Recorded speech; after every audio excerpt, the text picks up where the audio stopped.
SQL injection attack on Buggy web application. So what we are going to take a look inside the video.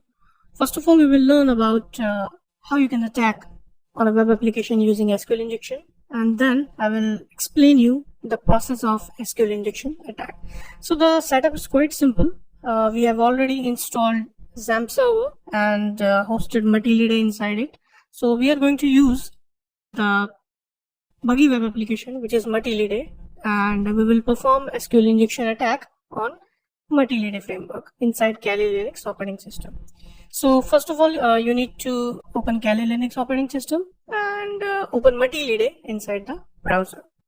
So here we are at Kali Linux operating system, and I have already opened the browser. Here you can see that Matilda is already opened inside the Mozilla Firefox. So here in this Buggy web application, I'm going to show you that how you can perform SQL injection attack on a web application. So this is the home page of the web application, right, which is Matilda. So do one thing, just select, don't click on, just go on OS 2017, then injection SQL, then SQL extract data, and then click on user info SQL. So click on that. Here it is. So you can see here that this is a login page, which is saying that please put the name and the password to log in the web page, right? You can see here we are not logged in the website.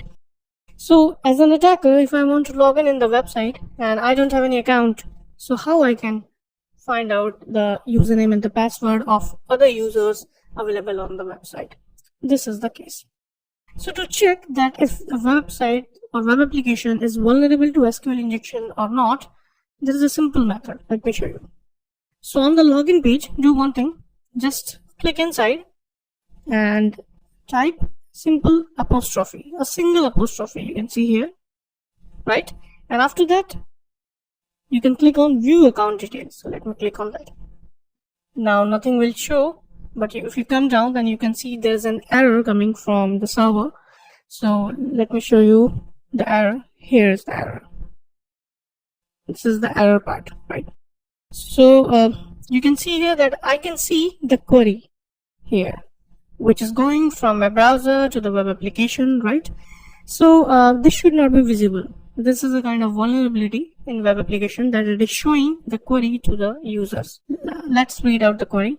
Select star from accounts where username equal to this and password equal to this. It is clearly showing that there is a table. The name of the table is accounts, right? And inside the table there are two columns, at least two columns. First is username and second is password. So this is a kind of vulnerability in the web application. That's why it is showing us these entities. So now it is selecting everything. Star means everything. Select everything from this table where username equal to, when we will put the username and when we will put the password in the login page, then this query will generate and it will go to the server and provide us the appropriate information. Got it?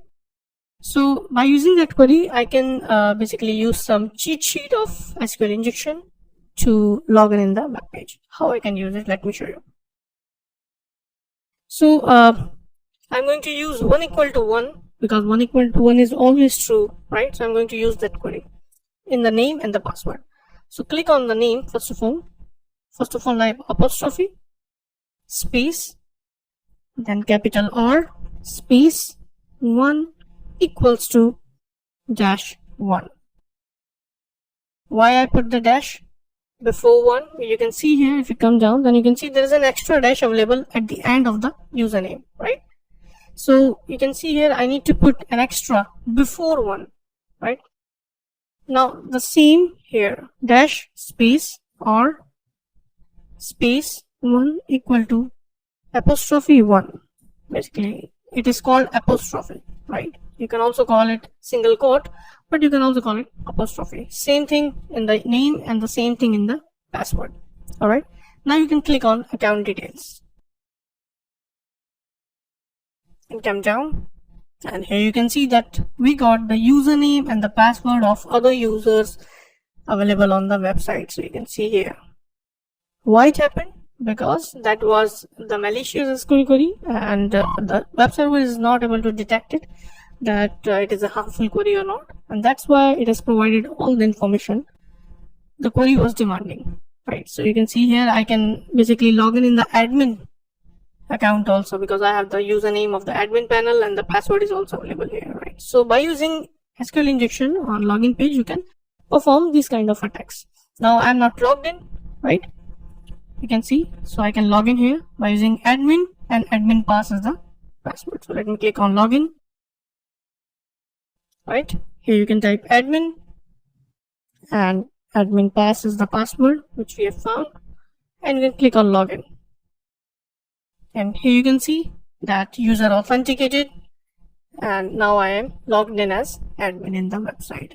Alright, so this is a simple information that I want to provide, that you can use this query in any website which contains SQL injection attack, right? And then you can gather the each and every information from the database, and then you can use it for another harmful purposes. So this is a point of view regarding hackers, and how hackers work and how hackers perform SQL injection attack on the websites, right?